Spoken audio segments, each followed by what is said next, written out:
At this time, I would like to invite to the stage Peggen Frank, the Executive Director of Salmon Defense, for some opening remarks and to introduce the rest of tonight's panel. Thank you.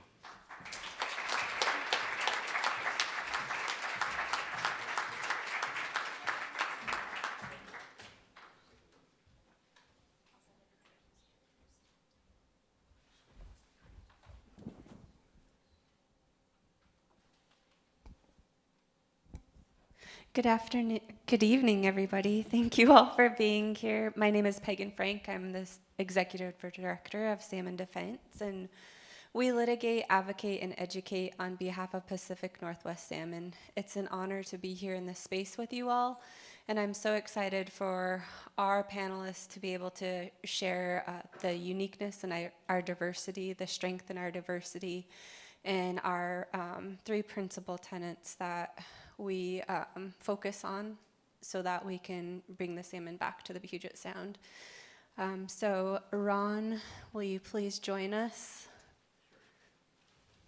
Willie Frank III, Kadi Bizyayeva, Cecilia Gobin, Lisa Wilson,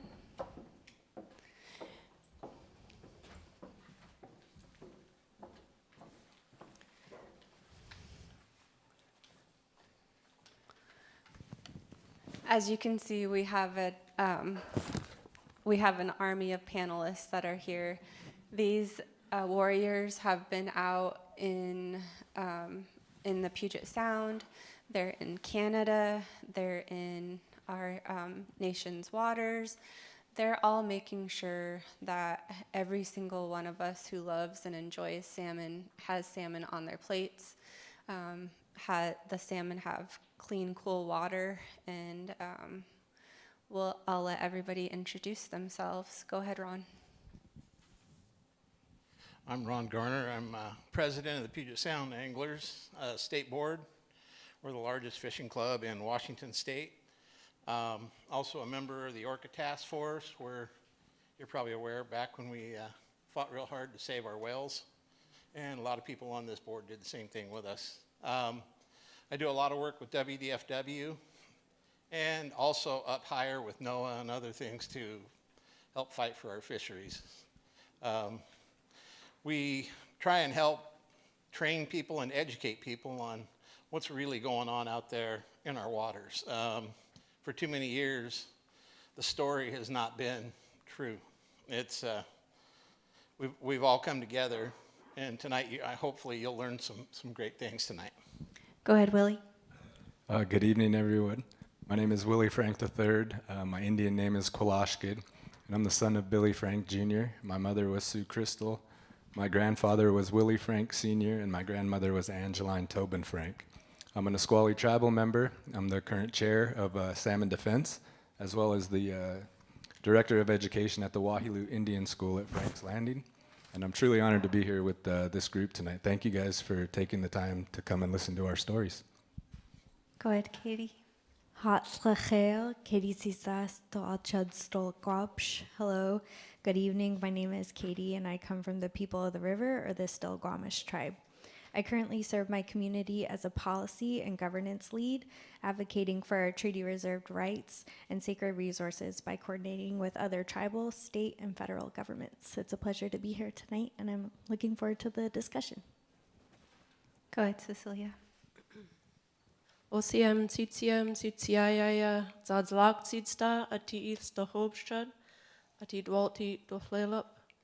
Tigwiti atil tabil hoiti dwalti tas teokchal ati as uyayus chal ati gudzarid. Good evening, my friends and relatives, respected leaders and guests. My hereditary name is dzahdzah'lahk. My English name is Cecilia Gobin, and I am Stahobsh, Snohomish, from Tulalip. I wanted to thank each and every one of you for gathering here with us this evening to hear the stories of our work and the stories and teachings of our ancestors. Thank you. Go ahead, Lisa. Asiem Nastalachasiam Kwashilosia Son of Snat, Lisa Wilson Son of Snat. Aitzquayel, everybody. My name is Lisa Wilson. My traditional name is Kwashilosia, and I am a council member for the Lummi Nation, and I also serve as vice chair of the Northwest Indian Fish Commission, and I'm also honored to be on the Salmon Defense Board as well. Very honored to be here tonight. Any opportunity that we can get together and educate and have some good dialogue on the state of our salmon. I'm always honored to spend the time to educate and also, just, ask for everybody to think about that salmon that has sacrificed so that we could, have our ceremonies, and so also that, we could be nourished. It's been stated that salmon is important as the air that we breathe, and something that's always been taught to me is that when the tide is out, the table is set. And so those are the traditional teachings that I've been taught, and, we are here today because our ancestors did what they did in order to have what we have today, and we know that it's our obligation to make sure that our future generations are going to be able to have that salmon, and it is definitely something that we don't take lightly. So just honored to be here tonight. Haichka. Thank you. So in 2018, the political environment led to contention. And so what we wanted to do was gather as many people that were like-minded as us, and we also knew that in order to solve the problems and find solutions that we needed, we would need to meet with people that we didn't necessarily get along with. So we met with leaders of particular groups, and we formed the Billy Frank Jr. Salmon Coalition, because as many of you may know, Billy was a real catalyst in bringing many people together, and that was his strength. So that's what we base the values of our coalition around, is strength and diversity. So before we get started, we're going to do some audience engagement, and our panelists are going to ask you some questions. Go ahead, Ron. Everybody hear me okay? Okay, we are in the Pacific Northwest. How many of you cook salmon or eat salmon for dinner? Raise your hand, please. Raise your hand if you don't. I want to try that one. One? Okay. How many of you fish or partake in fishing for salmon? How many of you have ever done it? Great. Okay, how many of you have seen them on TV? Okay. How about witness them in the wild out on the rivers or in the ocean? We were in Austin, Texas, and I asked these questions, and I gotta say, I was very surprised. A lot of people raised their hands too. And I totally was unexpecting that, but thank you. Go ahead, Katie. All right, so this is just to gauge your familiarity with salmon and their life cycles. But out of these questions, how many of you think that salmon reside in one ecosystem distinctly throughout their entire life cycle? All right, what about 2? 3? All right, and what about 5 separate ecosystems? All right, that's a tricky one. So they actually do reside in 3 distinct ecosystems. So salmon start and end their life in freshwater systems. Those are rivers, streams, tributaries, and then as they hatch and go out, they reside in those estuaries, or there's brackish water systems where they need to try to readjust and get ready for life in the salt water. And then as they migrate out into the ocean and spend their adult lives, getting big and wise, they need those saltwater systems, those good ocean habitats. And so that's, overall, like greater than 4 million square kilometers of habitat that salmon are relying on to be in good, healthy working order. And so that requires a lot of coordination and land use discussion and adequate stewardship from us to ensure that they have a healthy and, productive life cycle, and that they can come back and continue those life cycles and proceed with future generations of healthy ecosystems. But yeah, there's obviously a lot that goes into all of that. Okay, go ahead, Cecilia. So, are you sure this is my question? No, this was my question. I'm sorry. I jumped ahead. What area? I mean, I can run it, but I mean, Cecilia, you could have answered it, but I was like, that looks like my dad's canoe right there. I think that's probably my question. But all right, what areas of life do salmon play a role in for our Pacific Northwest Indigenous people? Now, when you look at all of these, I'm going to go through each one, and there's no wrong answer, okay? You guys saw I got the wrong answer on the last one, but that's okay. And so the role that our salmon play: A, ceremonies; B, commerce and trading; C, spirituality; D, traditional food dishes; E, art, clothing, jewelry; or F, all of the above. What do you guys think, F? Yeah. Yes, you guys are all right. We use our salmon, and they play a significant role in every one of these, and then some. And so we always like trying to start off the night with engaging with some questions with the audience and trying to get a little bit of feedback and laughs out of it. Thank you, Willie. All right, Lisa. So how many layers of management are included in hatchery operations in Washington? Well.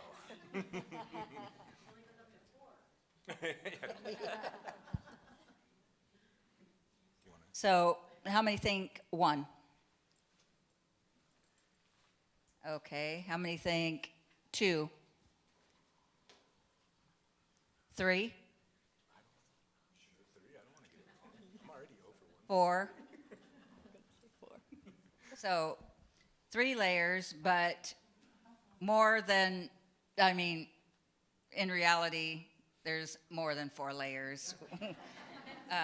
Especially, with what we're going through today.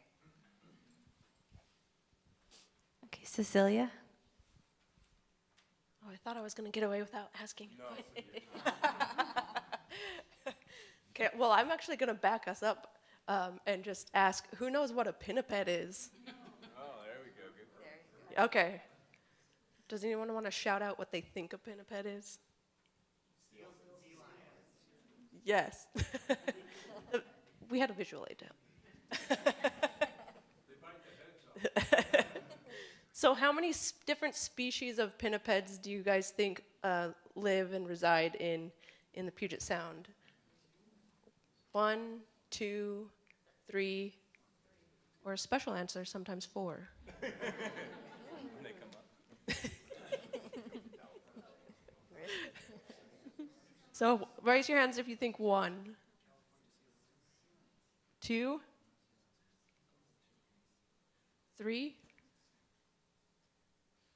Any over-unders on 4? So there's 3 predominant species in the Puget Sound, Salish Sea area here. Your basic harbor seals, those are the ones you probably see most frequently. And then California sea lions, and sometimes, unfortunately, we've also started to see stellar sea lions in this region. And we'll get into why we're starting to see some of those different shifts in populations and their ranges into our discussion this evening. But there is also a special 4th character that sometimes shows up in the Salish Sea, the elephant seal. Usually they're pretty isolated characters. They like to stick to the smaller islands around Puget Sound and into the Straits and Georgia Strait particular. But we do have one, at least we did have one handful of elephant seals in northern Puget Sound. And in the last 5 years, folks had, at the SeiiNiiSeii Society had actually been keeping an eye on this one female in particular because she was getting ready to have some pups there. But they're usually pretty secluded characters, but they do sometimes show up, so keep an eye out for them. Thank you, Cecilia. Thank you all for engaging in our questions. As you guys are all seem to be Washingtonians and Seattleites, you all have seem to have a very good understanding of the salmon and their ecosystem. So indigenous communities often bear the brunt of climate change, and salmon have sustained the Pacific Northwest tribes for thousands of years, as they are an essential part of indigenous peoples' way of life, spirituality, and cultural traditions. Willie, you have a deep understanding of treaty rights, fish wars, and the Bolt decision. Can you give us an overview of all three through your lens? Yes, I'm in a very unique situation. I'm very honored and privileged to be the son of Billy Frank Jr. How many people here know who Billy Frank Jr. is? All right. So growing up, a lot of this growing up, was normal to me. Learning about treaties, learning about tribal sovereignty, learning about family relationships, community, and kinship. And so I think about where we are today. In 1854, in the Nisqually tribe, we signed the Medicine Creek Treaty, right along where I-5 goes through Nisqually today. And so you think about 1854 and what our Indian people were dealing with at that time. It was really paradise before, the colonial folks came here. We fished, we hunt, we gathered in all, no, Ron, we love you, don't worry. We fished, we hunt, and gathered in all usual and accustomed places, but it wasn't about that greed and that power. It was about knowing who we are, knowing where we come from. And the language in these treaties are so powerful today when you think about all the great things that our tribes are doing out there. But you think about the language that were in the treaties, and it promised us the right to hunt, fish, and gather in all of our usual and accustomed grounds. For us on the Nisqually, we manage and protect 90 miles from Mount Rainier out into the Puget Sound and beyond. And I think about where we are today. Education was a part of that treaty. Healthcare was a part of that treaty. Housing was a part of it. Land for our communities and families, but also the safety of our people. And so I think about the time we're in today, and when you think about the language in those treaties, that benefits everybody in Washington State. Everybody in Washington State wants education. Everybody wants healthcare. Everybody wants housing. For us, we want to be able to fish, hunt, and gather in all of our usual and accustomed places. And I think tonight, this is why you see such a diverse panel. When you look on that map right there, we start in Lummi with Miss Lisa, then we come on down to Stillaguamish, to Tulalip, and then to Nisqually. And then Ron covers the whole outer sound on the Puget Sound there, sir, with the work that you do. But really it is trying to show folks more about how we are connected and what those treaties did mean back in 1854, because nothing's changed in that language. That language is still the same. And I think for us up here, we're just trying to assure that we can all communicate, respect each other, live together. Most importantly, forgive each other. And that's what my father stood for. My dad was arrested over 50 times in his life, and he could have been very bitter and angry. You see the pictures there on the left, that's my cousin Allison there at 17 years old. And I know for me at 17, I wasn't getting arrested or, beaten by the Washington State police. And I grew up, she was like a second mom to me. And so you see the pictures up there, and then you see the generation that's up here. We're all part of that right there. And we're continuing to carry the story, the legacy, and the message along. And I got to make sure I acknowledge Mr. Glenn Gobin, who's here today. Glenn, thank you. And you guys might have saw Glenn's face up there for the advertisement. And it's cool to see his daughter Cecilia up here tonight, representing and filling in that role, because that's what we do. We pass it on and we teach the next 7 generations. I mean, I could talk about this for hours, but please go on to the next question. Thank you, Willie. Okay, Kadi, can you please explain how salmon are essential to your ecosystems and what a keystone species means? What factors impact the decline of salmon, and how are they vital to your culture? Yeah, thanks, Peggen. So as a keystone species, salmon are essential as an indicator to our health and the health of our environment. When salmon are doing well and they're healthy, that means that the rest of the food chain is also doing well. Conversely, when they plummet or if they were to disappear, that is our entire ecosystem at threat. So research is currently showing that about 70% of our threatened salmon and steelhead populations are not keeping pace with recovery goals. And since signing our treaty with the U.S. government, we have lost nearly 80% of all critical habitat that our salmon stocks are relying on here in the Puget Sound. Additionally, factors like pollution, historic overfishing, climate change, and fish passage barriers are all threatening continued recovery goals. And so we're seeing those declines happen at a pace faster than a recovery can. And I will say, in communities like my own Still-Squamish, our Chinook populations are averaging about 1,000 returning adults per year. That's obviously not sustainable, and so as a result, tribes like mine have had to forego fishing opportunities. Nobody in my tribe is able to make a living off of commercially harvesting Chinook. Additionally, nobody in my tribe is even able to harvest for subsistence purposes. And so right now we're limiting our fisheries only to ceremonial uses because the salmon are so critical, but so are our ceremonies. And so as those salmon dwindle, so does our connection as tribal people to our traditions. That's naming ceremonies, weddings, funerals, and just being able to lift somebody up if their spirit is weak or needing nourishment. We aren't able to do that. So we're having to find new and creative ways of trying to rebuild this population. And so, it's just, I think it's creating more intentionality, but also just highlighting how dire our situation is, how little time we actually have left, and how much work still remains. Thank you, Katie. Ron, can you please explain the importance of healthy fish runs and the cultural significance salmon are to our state and local economies? Yes, it's a great question. How many of you have freezers full of salmon right now? There's a lot of fish out this year. There has been for the last 3 years, maybe even going on 4.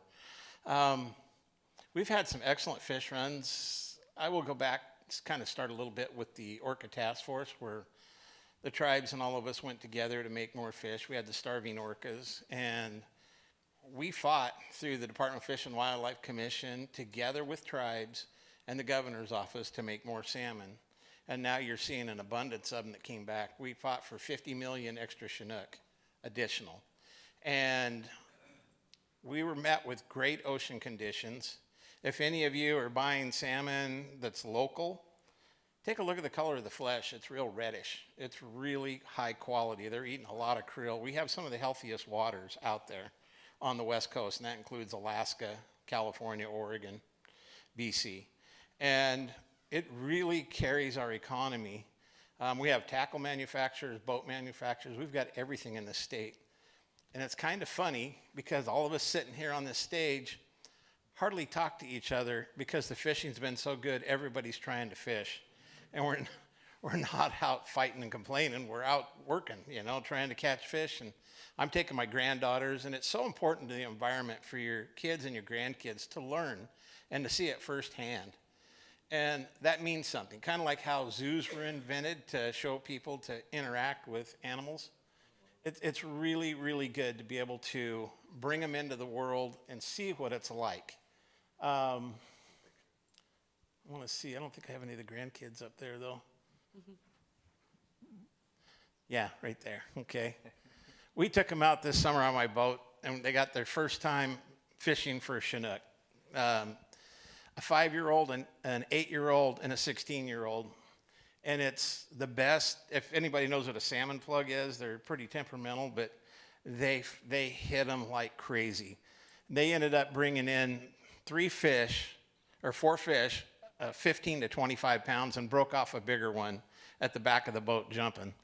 But Now it's Papa, when we going fishing, when we going crabbing. I mean, it's so heartwarming for this to happen. And it's really, really important for all of you to know this too, that this is who we are, this is where we are.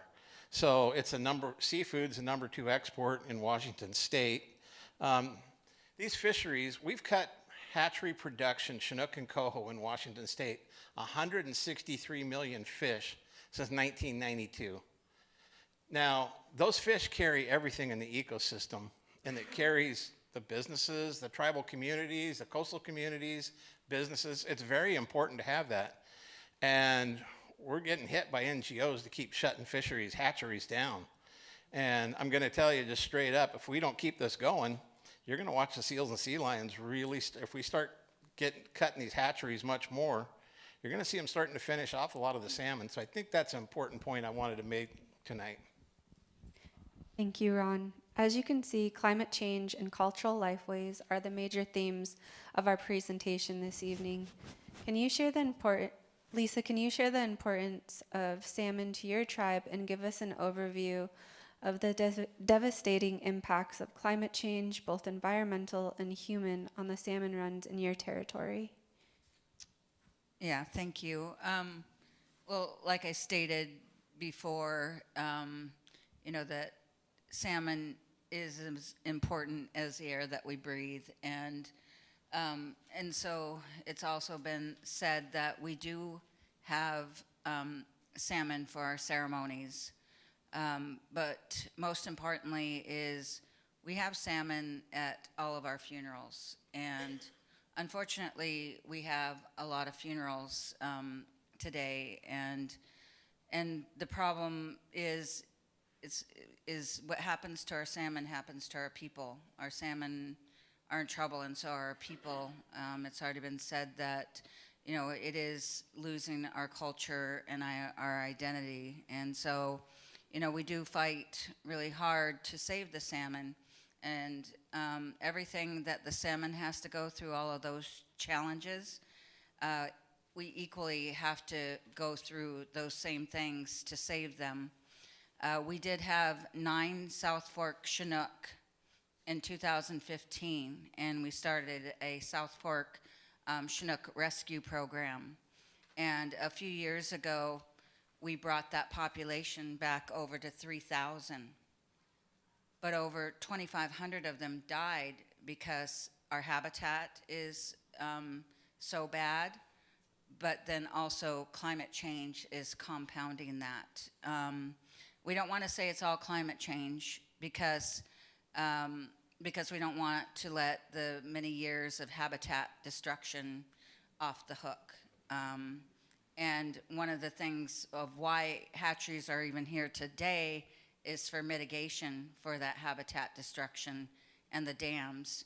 And so, and then it's also been stated that hatchery fish are treaty fish, and so what Ron had mentioned that, with these NGOs attacking our hatcheries, hatcheries are what we have left. We would love to have the natural runs that we had, but that's not the reality today.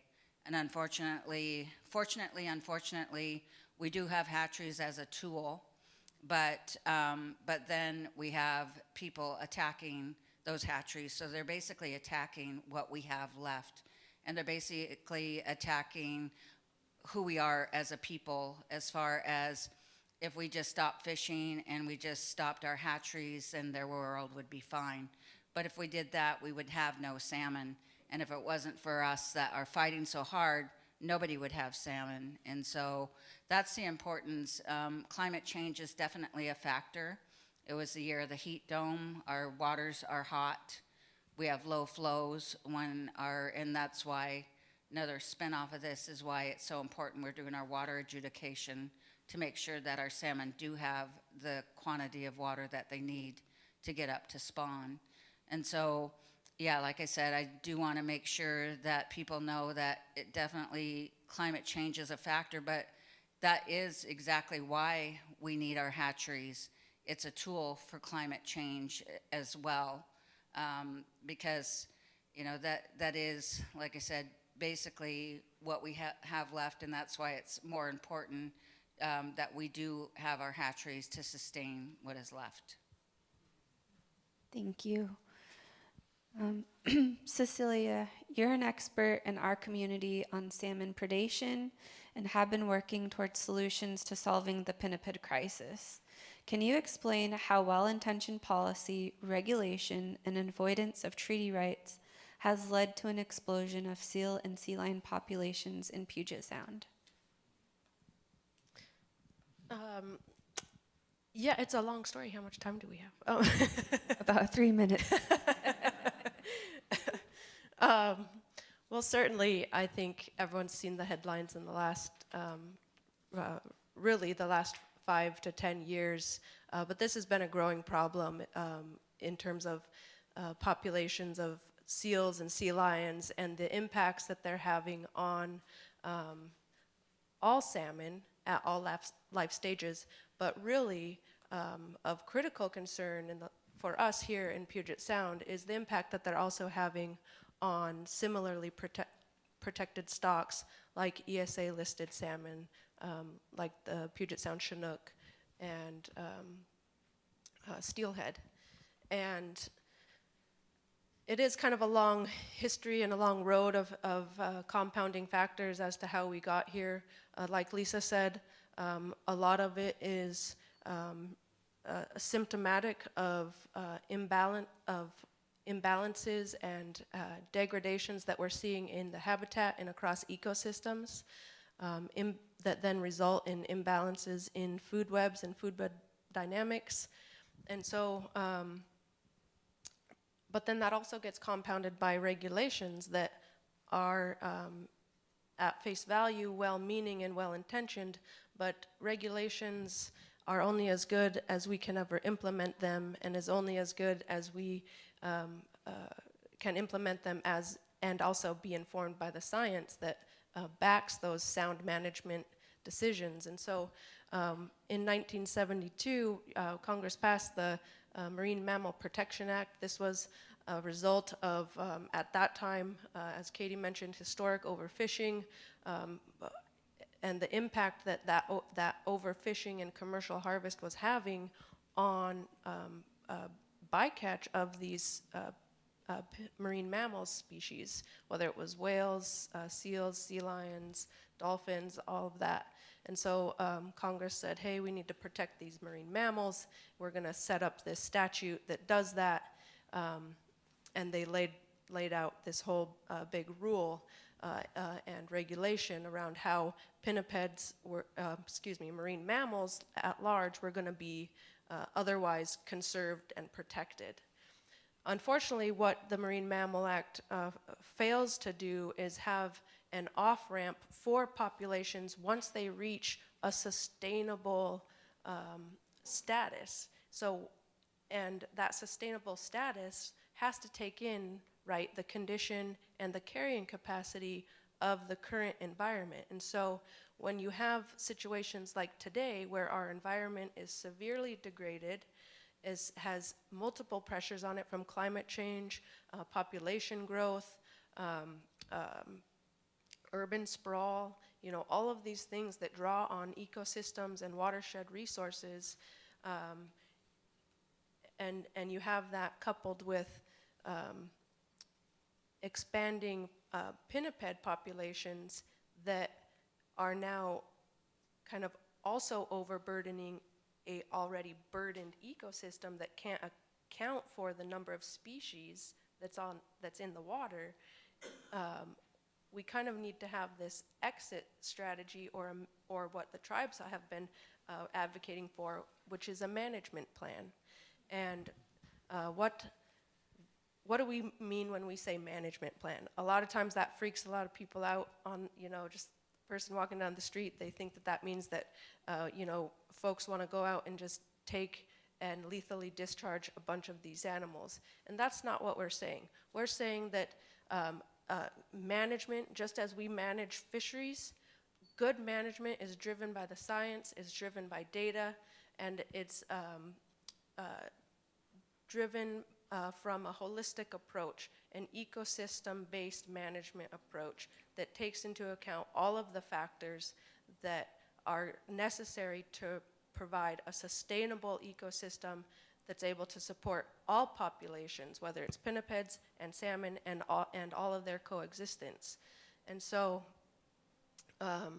when you have things like the Marine Mammal Act that say we're just going to have this blanket protection on pinnipeds, but then it allows that population to just expand and expand and expand, and there's really no way for us to control that expansion, we get into this situation that we're in now, which is increased seal and sea lion populations that are now having increased predation effect and targeting on salmon, and particularly ESA-listed salmon. And it's just kind of creating a little bit of a mess that is largely out of control. And it's also symptomatic of other issues, like I said, ecosystems out of balance, because seals and sea lions don't just eat salmon, they eat other things, forage fish, ground fish, other fin fish. And the hyper attention and targeting of salmon is also symptomatic of disruptions in larger food web dynamics. Our forage fish, I don't know how many of you guys know what a forage fish is, you know, the herring, the smelt, all those little what we like to colloquially call bait fish, but those populations are not doing well either. They're severely depressed stocks in and of themselves. You have you know, building in the nearshore environment that affects the population of forage fish and spawning grounds for forage fish. And those same forage fish also feed salmon. And so there's this whole dynamic that's just kind of been turned upside down, that's compounded, like I said, not just by habitat factors, but by these often well-intentioned statutes and regulations that you know, unfortunately, we need to go back and kind of attenuate how we're implementing those laws on the books, given just the state of things on the ground and the state of the resource today. Thank you, Cecilia. As you can see, salmon management is very, very complex, and it's always so impressive, I think, to listen to our tribal people especially. We've been scientists, we've been managers since time immemorial, but as the complexities of our growing state, our growing systems become more and more, we've had to adapt and also learn how to be data collectors. And our tribes have become the best data collectors, the best policy people, the best managers in our state and also our country. So what you can see here is that we've brought together a diverse group of people, sports fishermen, our tribal people, from our tribal experts from different, from policy, tribal leader, advocacy level to scientist level, and we've come together with 3 principal tenets. You've heard about hatcheries, you've heard about habitat, and you've heard about pinniped management. And so what we did was we created the Billy Frank Jr. Coalition, and we wanted to bring solutions. We wanted to come together as we agreed on we need to do something about habitat, we need to do something about hatcheries and increase hatchery production, and how do we solve this crisis of the explosion in the pinniped populations. And so we've been working together to find solutions, and we're gonna explain a little bit of the solutions that we have. You've heard a tidbit of the solutions, and there's so much more. We really need 5 hours to to have our TED Talk here, but so thank you again for listening to us. Ron, you were an unlikely ally, and most people are shocked when you're up on the stage with us. And really, you've been a catalyst in bridging the gap of understanding and bringing people together. What moved you to want to work with the tribes how did you approach the tribes to even begin developing a relationship? And how has this relationship impacted salmon recovery efforts? I'll try and keep this somewhat short. Tough to do. But I've been doing fisheries management for 36 years. There's been a lot of things we do and still doing that aren't making a difference. They're not bringing the fish back, And, in 2014, a wild fish group was suing to shut down one of the hatcheries, one of the local hatcheries out on the Snoqualmie River, shut down the steelhead hatchery. And we went to Olympia, and there we were met with Lisa and Randy Kinley from the Lummies, Ray Freiberg from the Tulalip, Scott Schuyler from Upper Skagit Tribe, and us. And we were there at a hearing with Senator Pearson, and we're all talking, and we're all saying the same thing. We're looking at each other, and it's like, this is kind of crazy. We all know what the real problem is here, but it's not being addressed. It's being pushed the wrong direction, and blaming hatcheries as a scapegoat.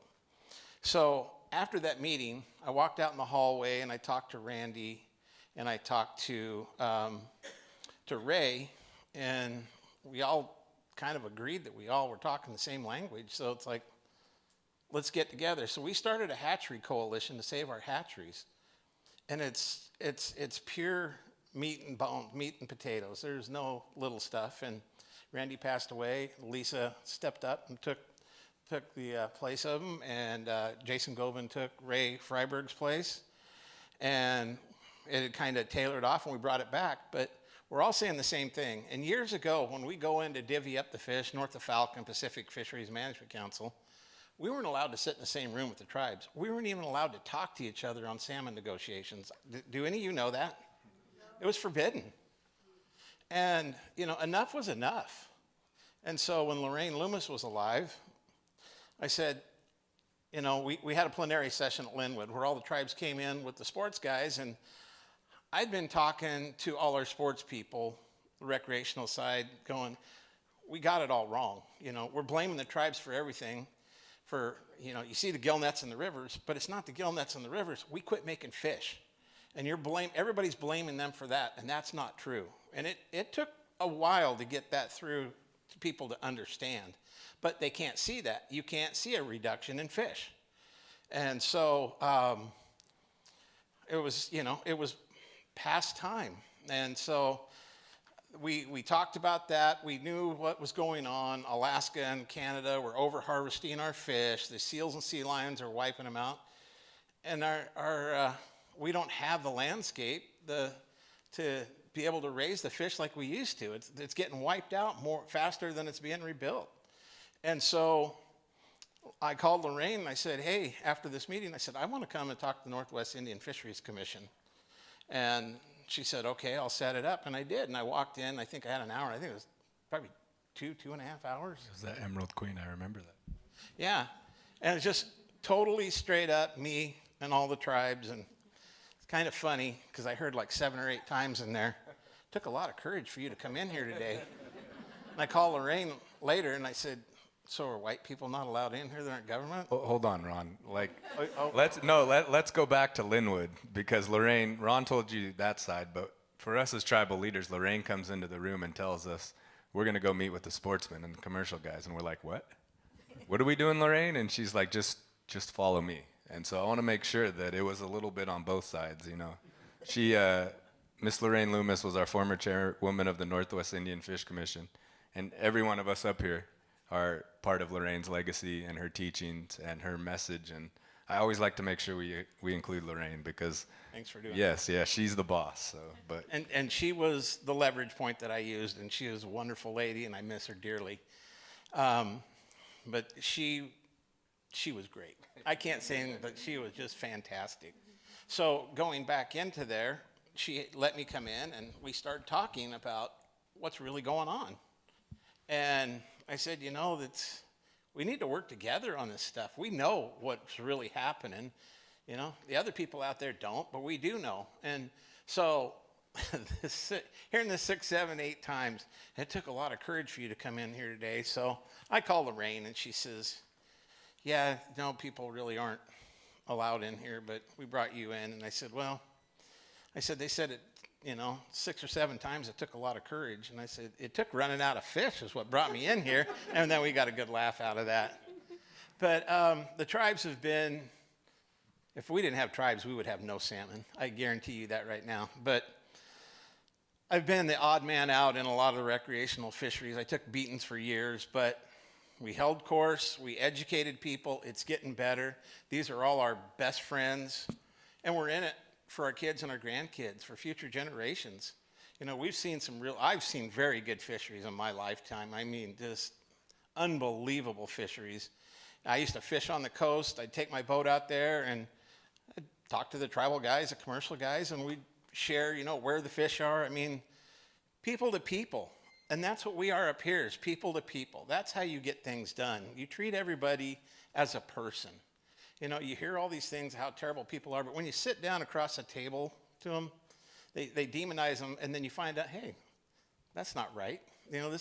These are all great people, and I'm proud to be up here with them, but we are fixing things for the better, and we have done a huge shift in momentum on saving the salmon. So, and it's because of everybody up here on the stage and the tribes. And we have our Puget Sound anglers, I think 14 chapters. We're working with tribes, and we're trying to bring the fish back. And that's the important thing to know. But it's great to be here and part of this team.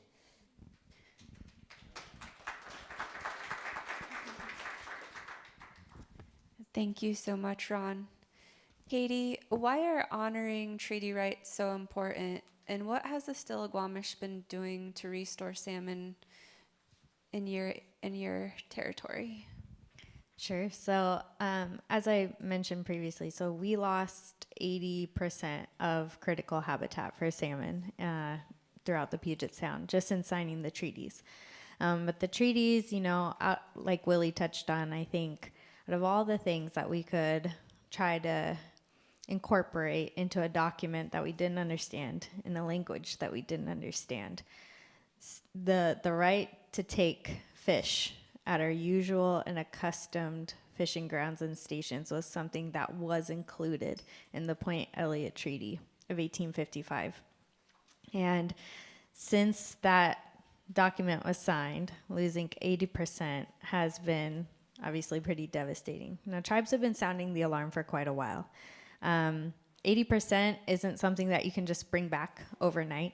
It's taken us over 170 years to get here, right? And so there's a long road ahead of us, but we can't do it on our own. And for a long time, we tried to. My tribe, I mentioned that we only have about 1,000 Chinook coming back to the Stillaguamish River each year. That being said, we have shuttered harvest, so we know it's not the nets in our rivers that's contributing to it.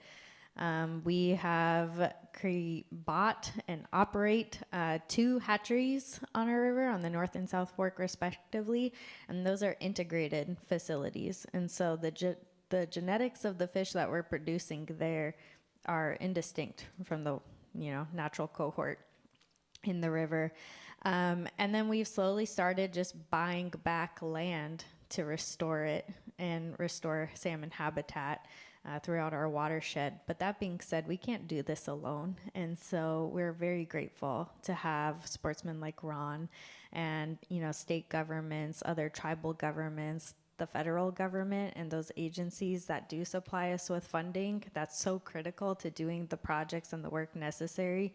There is huge. But also what we're realizing is it comes down to needing help from more than just us, right?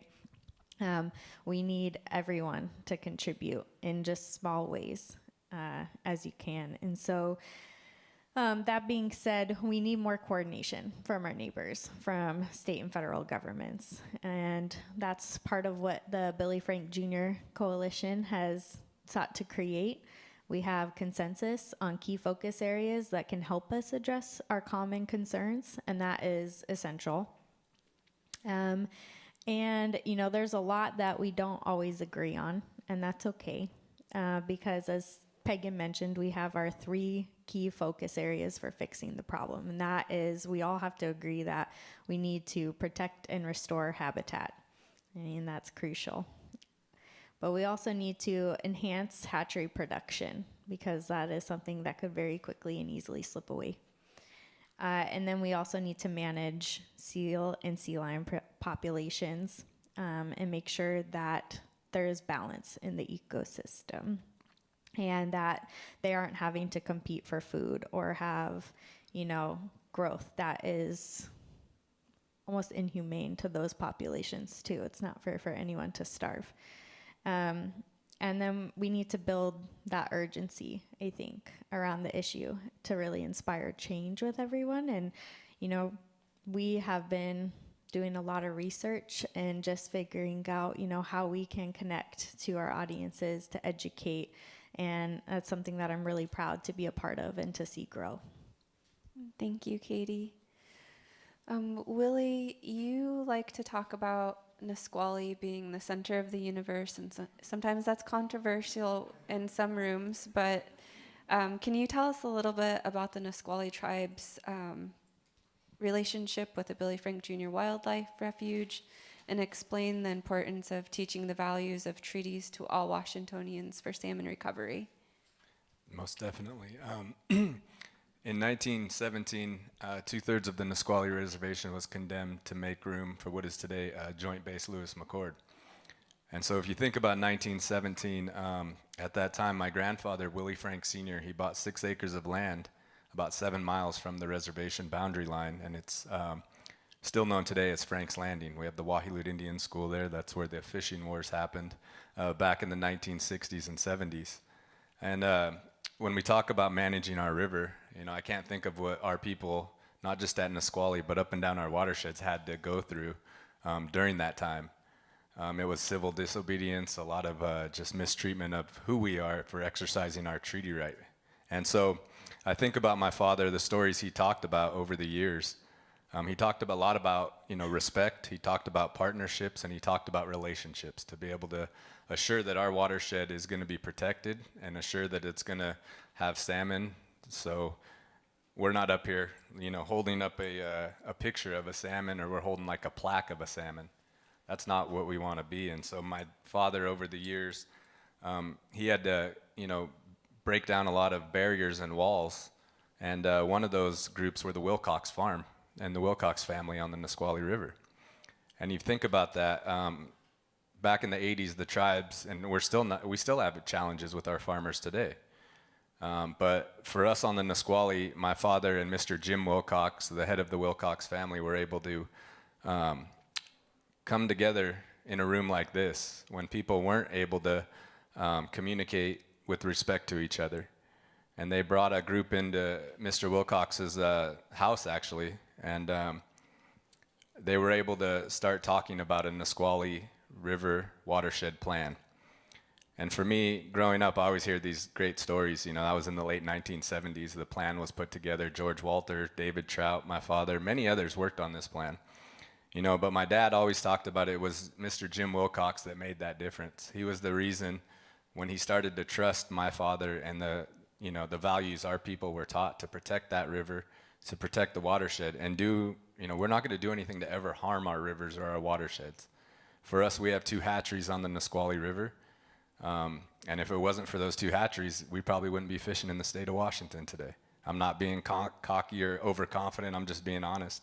If it wasn't for our tribes right now and the hatchery production that we're putting in, we might not be fishing. And so when we talk about the great work we're doing, you also got to talk about the 2 dams we have on our river. And you talk about what those have done to our watersheds and to our ecosystems for as long as they've been built. And I got to make sure that I give a good shout out to Chairwoman Charles out at Lower Elwha. When we talk about our dams, we always got to make sure we address the Lower Elwha tribe and the great work that they did over the years. And so for us, it is about relationships, partnerships, and respect. But that wasn't easy, and with relationships, you got to keep working on those. You got to keep educating, you got to keep meeting, you got to keep coming together and being able to communicate and be able to address any challenges that are out there. And I think we're in a time right now where we kind of walk around on eggshells. Not a lot of people want to get their feelings hurt. We're not up here trying to make people feel good. We're just trying to tell you guys the truth. what we got to do to move forward and what we got to do to sustain our salmon here in Washington State. Thank you, Peg. Thank you, Willie. Lisa, can you help explain a little bit more about, I mean, there's so many layers to hatchery management and why hatcheries are important. Can you explain a little bit more about hatchery production, why it's so important, but also the misconceptions of hatcheries, and what people can do to help us so that we can dismantle those misconceptions? Yeah, so I guess I just always like to kind of paint a picture of, you know, like I had already stated that, you know, hatcheries have been like a tool for us, but, and, you know, back in the mid-'80s, hatchery fish were deemed a treaty fish. And so when that treaty was signed, you know, it said, Isaac Stevens said, you would always have fish for your frying pans. But, you know, in today's, and then also, like I said, in the mid-'80s, when hatcheries were deemed a treaty fish, the habitat was also deemed just as important as those salmon.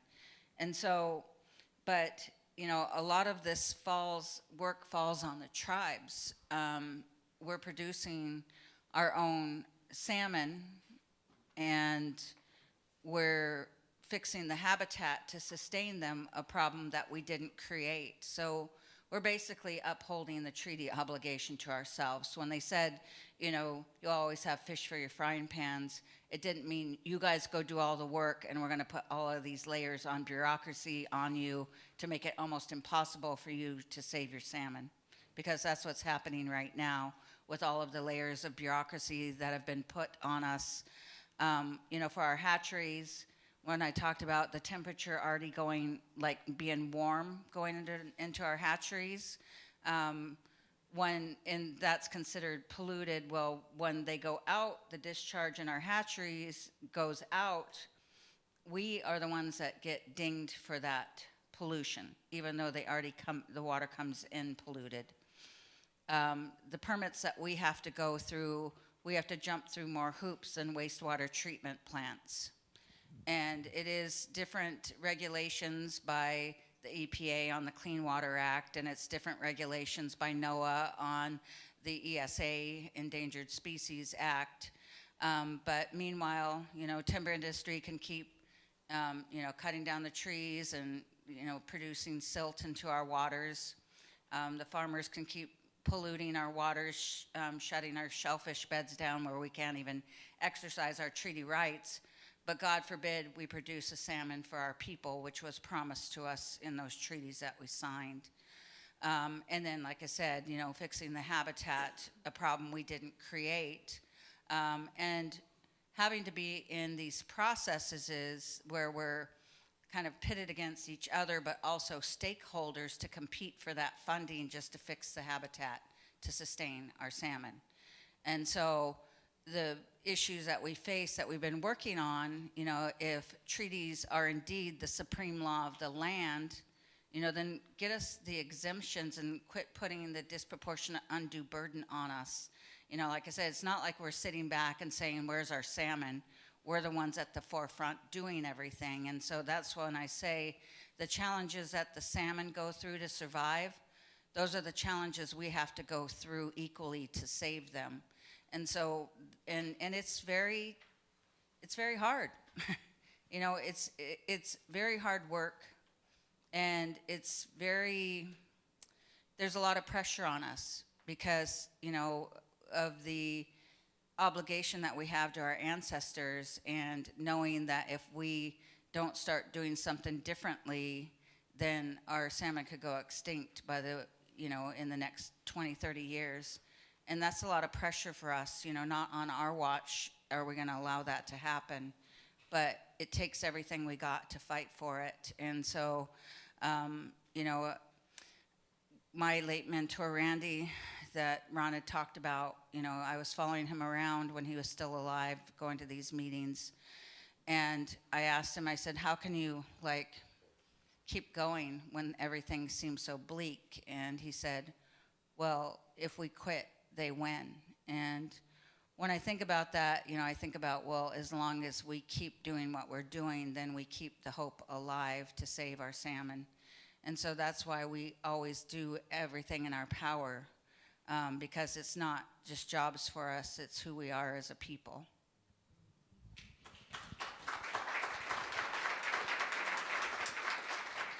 Thank you, Lisa. Cecilia, can you help our audience? Well, you've addressed, you know, the urgency of a pinniped management plan. You've also expressed what the tribes have been doing to create a management plan. What is keeping us from implementation? What is keeping us from? Can you help explain why we're not able to do a plan? You know, kind of discuss that, and how can our audience help us? How can people out in the public help us? Yeah, I mean, that's a great question. I think in this particular moment of kind of politic and whatnot of our country, it's a little difficult to get things done.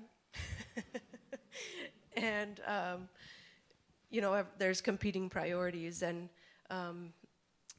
but that's not to say that things still don't need to happen, especially here in the region, especially for our resources and for our communities, and to alleviate those burdens that are put not only on our recovery and restoration efforts of our species and our environments, but like Lisa and Kadi and Willie and so many have already spoken to, the burden that then has correspondingly in our communities for just the basic ability to provide for ourselves. And one of the things that I think is hampering, you know, our ability here in the region to act on what we already know, which is the impact that pinnipeds are having on salmon recovery, on harvest and commercial economies for tribal and non-tribal fishers, is the fact that more people, you know, you look out at Puget Sound and it looks great.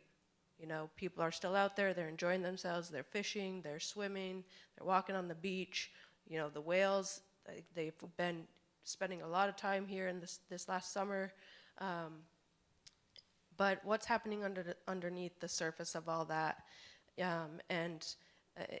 is, again, that ecosystem out of balance. And one of the key things that I think hampers our ability to implement, like I said, what we already know and implement a management plan is education.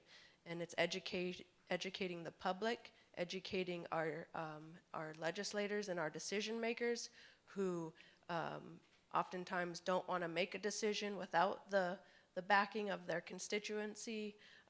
You know, they need to have that political will to do that.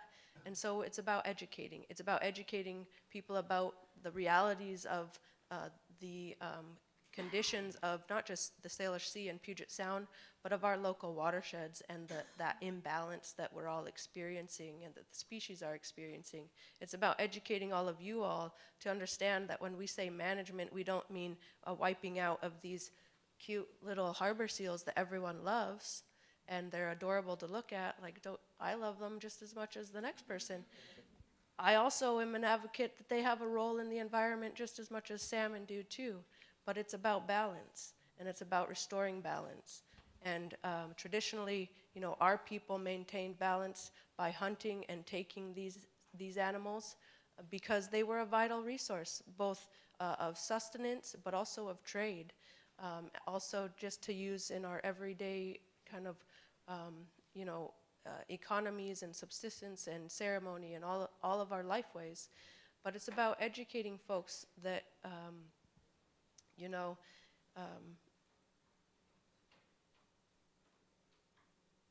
it's not perfect out there. And it's alerting people to the urgency of the need to act. And it's also about educating people on the rights of tribes. We never gave up the right to hunt and take these species and fish for these species. In fact, we reserved that right, because when you look at the language of the treaty and how our people would have understood what that word fish would have meant at that time that those treaties were signed, it would have meant anything that we had ever taken and ever were to take as it crossed through our traditional waters. Because that's what we are. We're stewards and we're users of our environment. We always have been. And a good management plan will incorporate the tribal right to harvest. It will incorporate the tribal right to manage these resources together with our state counterparts, together with our federal partners and our federal managers. And so a big hang up, like I said, I think is education. It's across all levels, from the public, from our legislators, from our decision makers to our policy makers and all of that. Thank you, Cecilia. That was a great answer, Cecilia. That was awesome. That was yeah, absolutely incredible solutions from our panelists. So what you can see is Billy Frank Jr., Lorraine Loomis, they have been the anchors of our existence. The treaty rights, that is the foundation that brings us together. It's an obtuse relationship. Our treaty rights are your treaty rights. We both have an obligation to uphold and protect them and enhance them.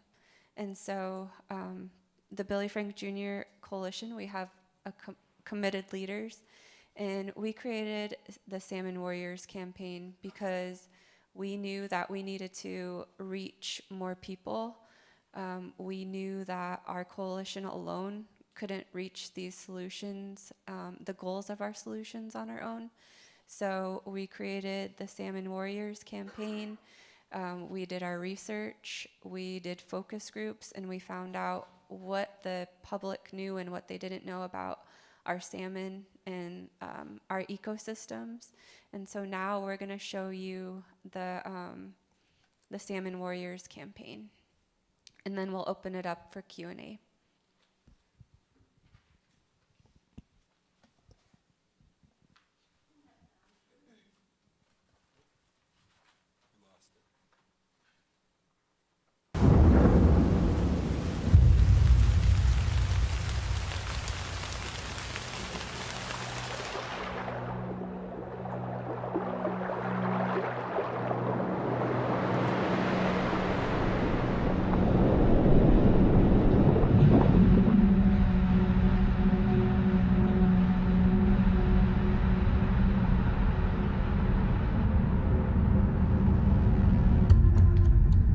We're always taught to pay attention. One day you're going to be tapped on your shoulder and asked to do something, and you need to be ready. For us as Coast Salish people, salmon is very important. Salmon has always sustained our people through thousands of years and has always been there for us. But today we're faced with declining salmon runs. I believe that we need to start now, to change, to fix, to move in a different direction.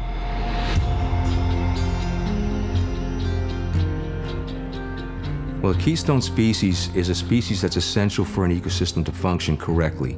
So many other animals and even microbial organisms rely on salmon. If they're eliminated, the whole system stops working correctly. We've cleared rivers and streams, we've cut down forests, and we've put homes in there. And then when it rains and we have a lot of runoff, our rivers and streams now are pollutant soup. To be able to share a sense of place with my kids is so powerful and meaningful. I think right now we're in a very vulnerable and volatile space. So the actions that we can take today to set our descendants up 7 generations from now include habitat restoration, protecting sacred resources like the air and water. Time is running out. we ought to be doing more, quicker. The lack of fishing is the worst it's ever been. As a fisherman, thinking of the salmon going away really breaks our hearts.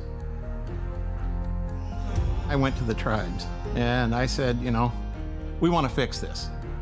When you come in to start as a fisherman in the Puget Sound, it's somebody else's fault, always somebody else's fault.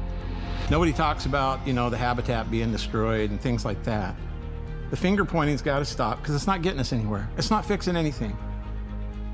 We need more good people who are willing to listen to tribes, but also willing to partner, you know, and work to protect this area, the habitat zones, the watersheds, the ecosystems that we know are hurting right now. Here at Nisqually, we used to fish 7 months out of the year, and now we're down to 12 days. For me as the chairman of the Nisqually tribe, but also the son of Billy Frank Jr., I can see that we're off balance because we don't have this connection to the river. We don't have the connection to the water, to the salmon, to the resource. You know, we have to come together and really have that hard conversation and do what's best for this river, for the mountain, and for the salmon. There's no more days off.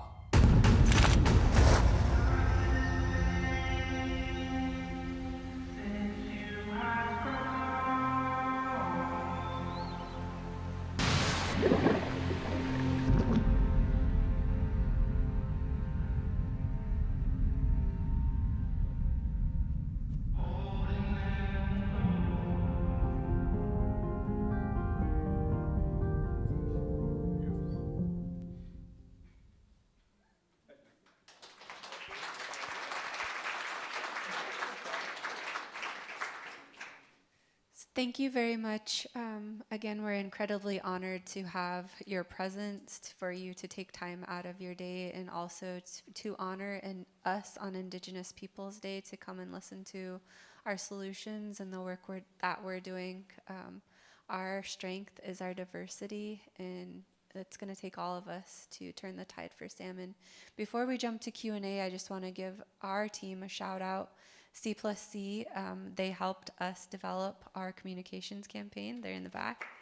And they're in the front also. Francesca, Hannah, Brian, and Carrie, it's so good to see you. And then our experts, Fran, you're amazing. And then also Sam Kelly was the director and producer of our film, and was really the magician behind the camera. So thank you guys. You are awesome and helping us move forward as well. It takes a whole village. It's going to take a whole state and all of us together. So we'll start with questions. So please come up to the microphone up here, and we'll get right into it.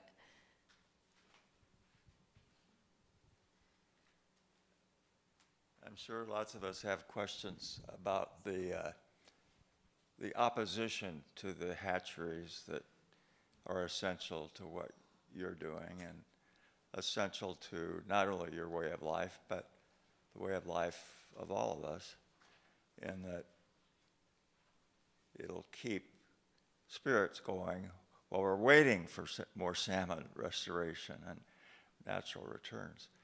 But could you describe a little bit more about that opposition? I mean, all I know is, well, any of you, but you did mention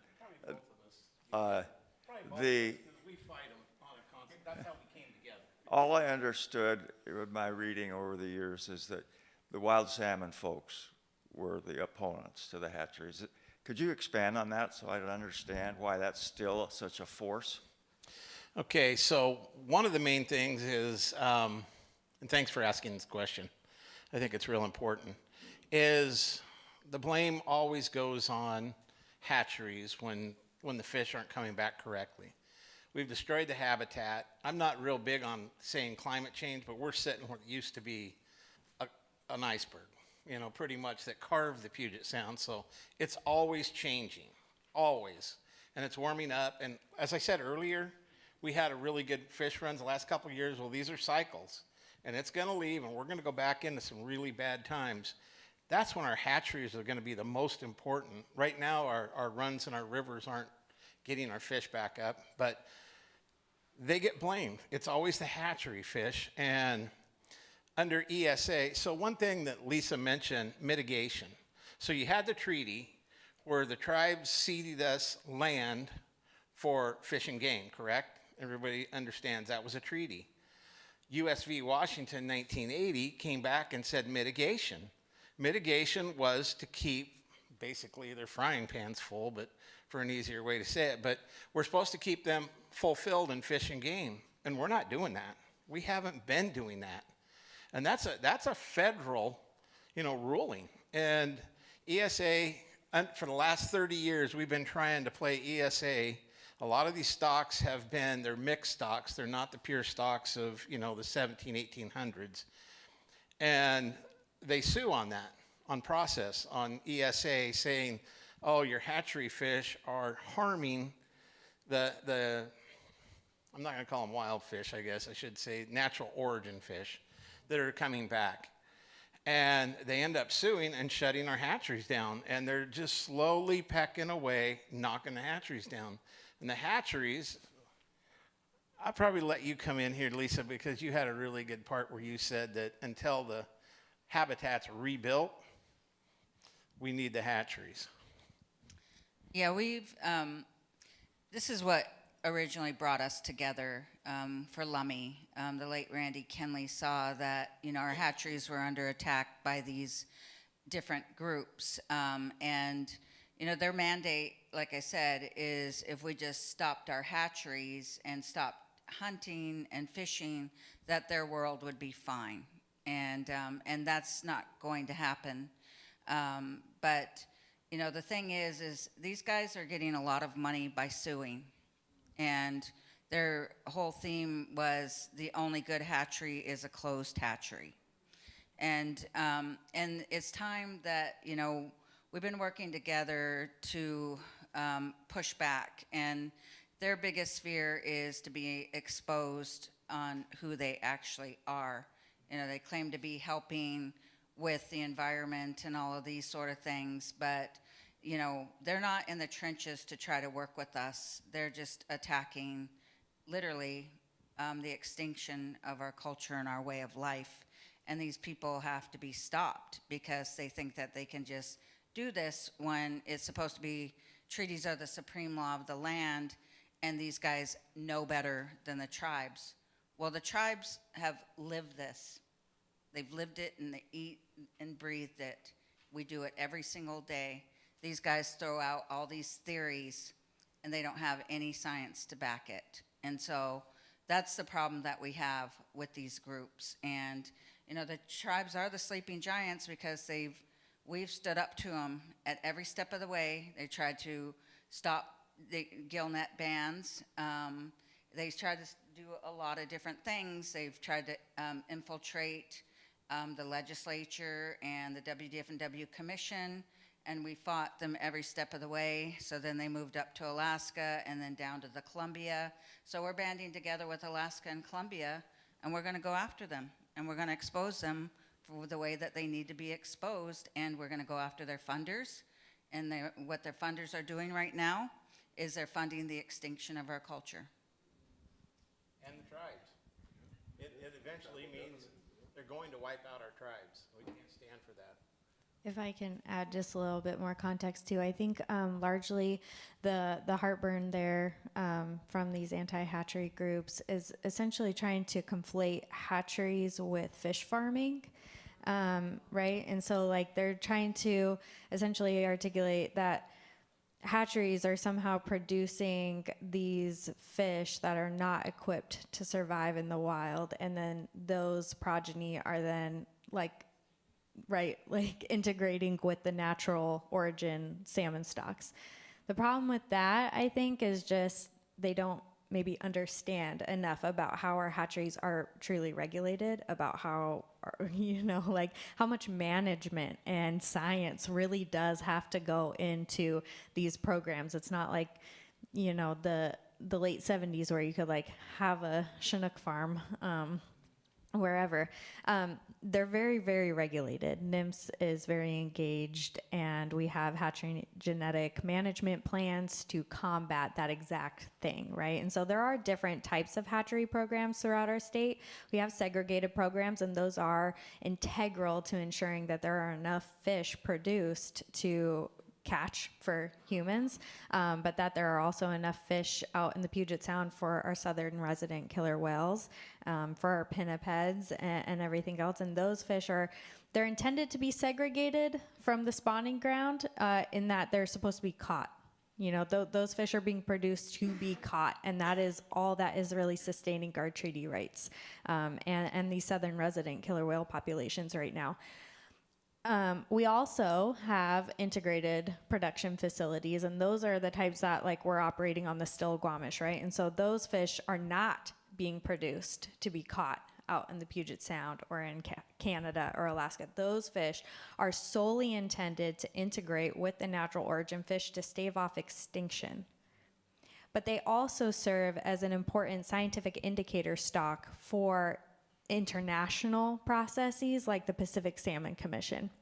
And so we implant these teeny tiny coated wire tags into those fish, and that gives us a lot of harvest information about what's happening in northern fisheries, like in Canada and in Southeast Alaska. And just from that information alone, we know that Still-Squamish Chinook, over 70% of our natural fish are being encountered off of the west coast Vancouver Island right now.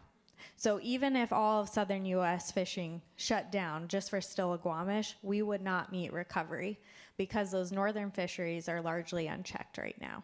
And so there is so much science that has to go into these programs, and they are not the same as wild fish. The wild fish, you're going to hear from every tribal elder, is not real. It hasn't been real since like late 1930s. Right?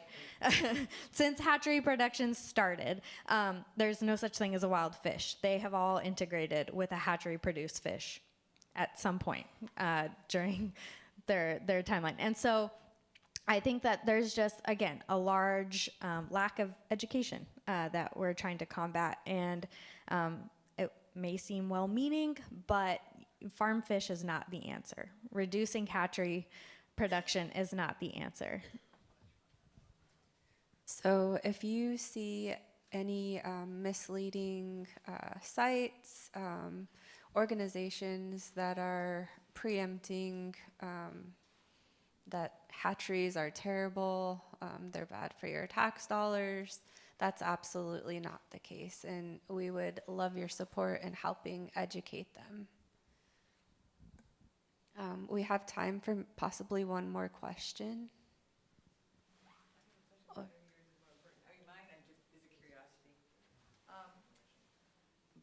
Grandchildren are in a school in Seattle that has a salmon in the school program, and I believe they get their fish from the Suquamish hatchery, and then they're released at in Carkeek Park. And anyway, I'm kind of curious about the whole salmon in the schools projects. Like, how is that something that your tribes also participate in, and the effectiveness of it? Or just, yeah, I'm curious. I know how you think about them. For us at the Wahilut Indian School, we're trying to educate all of our kids about hatchery reproduction, start to finish, like Katie said. It wasn't just recently hatcheries came into play. Right. And so for our kids, we actually got a trip on October 22nd. We're taking them to our Nisqually hatchery. And for us, growing up, we didn't have opportunities like this to be able to go and tour hatcheries and have a chance to, watch our own biologists and our own people. One, because, I'm not that old, but growing up, it just wasn't, the 90s we weren't ready yet for a state.